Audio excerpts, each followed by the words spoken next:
Good morning. Welcome to Breakfast with Charlie State and Naga Manchetti. Our headlines today. The cost of the coronavirus pandemic. The UK's economy fell by the biggest amount on record last year. As thousands of businesses were forced to close and we were all asked to stay at home, the economy shrank by nearly 10%, its biggest fall on record. Wales's First Minister says lockdown restrictions could be eased by the spring as it becomes the first part of the UK to reach its first coronavirus vaccine target. New details emerge of the restrictions to be brought in at England's quarantine hotels, but there's concern they won't be tough enough. I'm enthusiastic and I'm keen. There must be someone. There must be someone. Looking for love in lockdown, the search for a soulmate moves online for a virtual Valentine's Day. And if you've fallen out of love with the cold weather, there is something milder on the horizon, but you've got to bear with a few further days of chill and even some snow. I'll have your forecast here on Breakfast.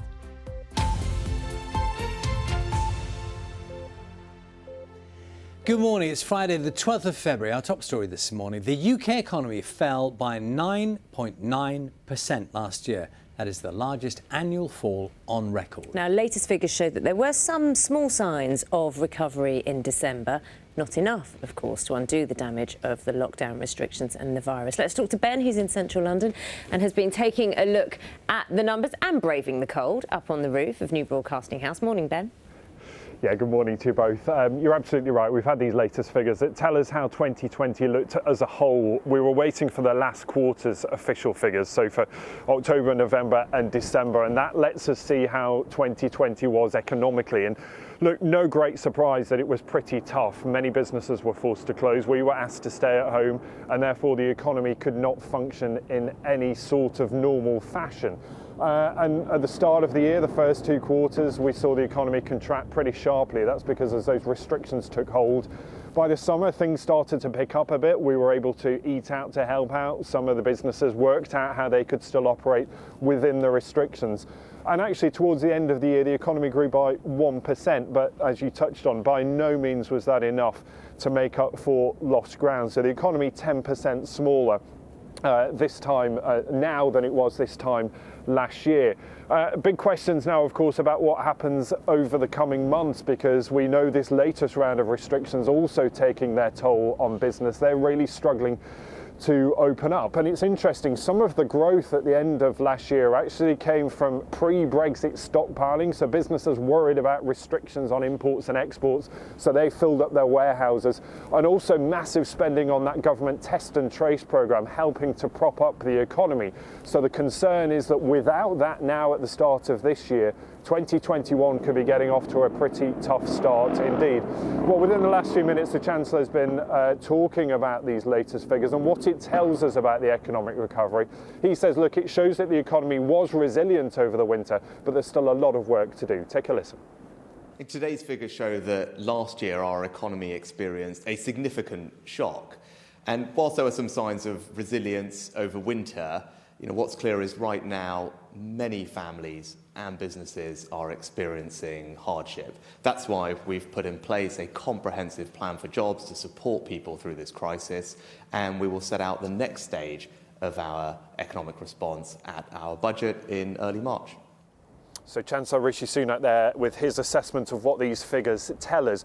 There is one good bit of good news in all of this, is that the economy avoided what we call a double dip recession. So the recession of last year, and there was fears that it would tip back into recession because of these new restrictions. And if that had happened, it would have been the first time since the 1970s that would have occurred. That's not come to fruition. But of course, lots of questions about the year to come. Just this morning, the Chief Economist at the Bank of England, Andy Haldane, has been talking about the prospects for the next few months. And he's optimistic. He says there's a lot of pent-up demand. There's a lot of spending that needs to be unleashed, because whilst 2020 was dreadful for many people's finances, for others it meant they could put a bit of money in the bank. They weren't going on holiday, they weren't spending, and so therefore could save a little bit of money. So there is an expectation that when restrictions are finally lifted, people will get back out and start spending again. But of course, we don't know when that will happen, and we don't know how quickly that will happen. And in the meantime, for businesses that are still closed, it's proving to be a pretty tough start to 2021. Ben, thank you very much. We spoke to the First Minister, Mark Drakeford, from Wales a little earlier on. We're talking about Wales reaching the target of offering a vaccine to everyone in the first 4 priority groups and talking about easing restrictions. Let's speak now to our Wales correspondent, Hal Griffith. So, Hal, in many ways, we're talking about 2 significant moments, aren't we? We're talking about a milestone in terms of how the vaccination rollout is working in Wales. And then in conversation with us a short time ago, Mark Drakeford setting out a timeline. Yeah, and the 2 things are linked, of course, because we were always told that this lockdown would eventually start to ease when the numbers fell, but also as the vaccination rate rose. Now, today, a significant day for the Welsh Government, celebrating reaching that first milestone of offering a vaccine to everyone in the first 4 priority groups. So everyone over 70, the clinically vulnerable, and healthcare workers and care home residents as well. Reaching it a couple of days ahead of the target, and now talking about rolling the vaccine out to everyone else. But what will be the long-term impact of that? When will it mean that the economy can start to reopen? Well, Mark Drakeford told us earlier, cautiously, he thought that some parts of the economy, significantly maybe tourism, could start to plan towards Easter.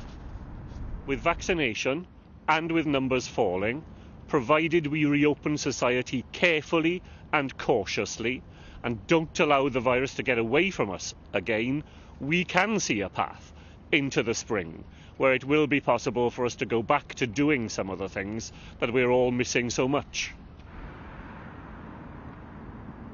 So plenty of caveats then. The Welsh Government, when we came out of the first lockdown last year, was seen as being relatively slow in unlocking these measures. Now, we know that school children in Wales will be amongst the first in the UK to return, the youngest pupils starting from February the 22nd. No date yet as to when older pupils will go back, and certainly no dates as to when non-essential retail and shops can reopen. But that other point about tourism, this is something the First Minister's mentioned a couple of times in the last couple of weeks. Maybe self-catering venues could potentially look to open in Easter. Pretty different to the mood music we've heard from Westminster, if I have to say, with the Transport Minister earlier this week saying people shouldn't even think about booking holidays at the moment. So there will be some confusion, I think, for viewers as to whether or not they can book a holiday for Easter and maybe even for the summer. I think it will all depend on how those numbers play out over the next few weeks. Oh, thank you. So the First Minister was talking about a possible easing of restrictions in Wales in the spring there, around Easter time. What about the rest of the UK? Well, a short while ago, the Home Office Minister, Victoria Atkins, told BBC Breakfast the government won't announce details of its plans for any easing in England until its scheduled review next week. Let's talk to our political correspondent, Ian Watson, this morning. Morning, Ian. I mean, it's the question that people are asking, isn't it? And we're hearing from various scientists, health officials about just how long we need these restrictions to be in place. There's definitely a difference in tone, isn't there, Naga, between Wales and Westminster. Very hopeful sounding noises from Cardiff this morning, but equally far more cautious tone here. And it is the case that some Public Health England officials are talking about potentially restrictions staying in place until perhaps September or October, because that's really when the vaccination programme will be completed for everyone in the country. A lot of people on the Conservative benches, though, I can tell you, at Westminster would be none too chuffed at that. They believe when the most vulnerable have been vaccinated in the spring, at that stage the government must start to commit itself, not just to reopening schools, but to reopening the wider economy. But when you were asking Victoria Atkins on this programme, the Home Office Minister, about some kind of timescale or what might be realistic, her message really was to be patient, because the government itself, she says, is waiting for more data. It's far too early to say. It's why we're looking, this review next week is so important, and the roadmap out of it. I mean, we have to listen to the evidence, listen to the data on this, and at the moment we're very much focusing on the review next week, the roadmap being set out on the 22nd of February, and what flows from that.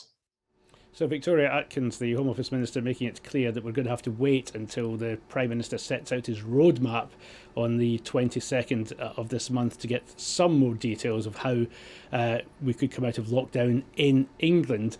One thing the government is certain on today, though, is on the so-called red list. These are the 33 countries that if you've been in them for the past 10 days and you're returning to England, you're forced into hotel quarantine from Monday. And I'm being told now that that list of 33 countries could be added to at just a few hours' notice. There was previously a weekly review.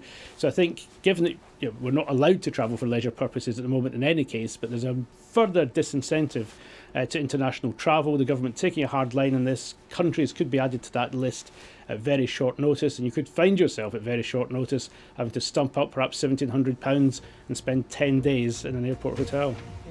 Ian, thanks for taking us through that. Ian Watkins there.